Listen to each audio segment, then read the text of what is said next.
มาផ្សារទឹកពុះនៅពេលរាត្រីបាទបើកភ្លើងភ្លឺ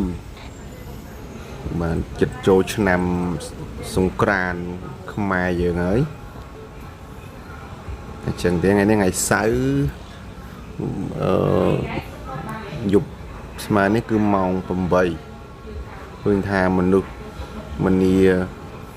ច្រើនមកចូលមករកទិញចំណីអាហារយកទៅទទួលទានបាទផ្សារទឹកពុះមានម្ហូបមុខម្ហូប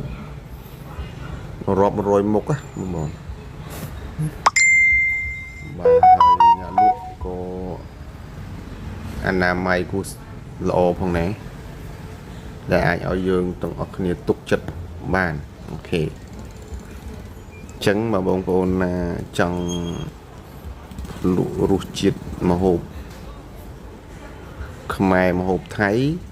សូមមកលេងផ្សារទឹកពុះបាទប្រកាសជាអត់ខកបំណងទេបាទអរគុណ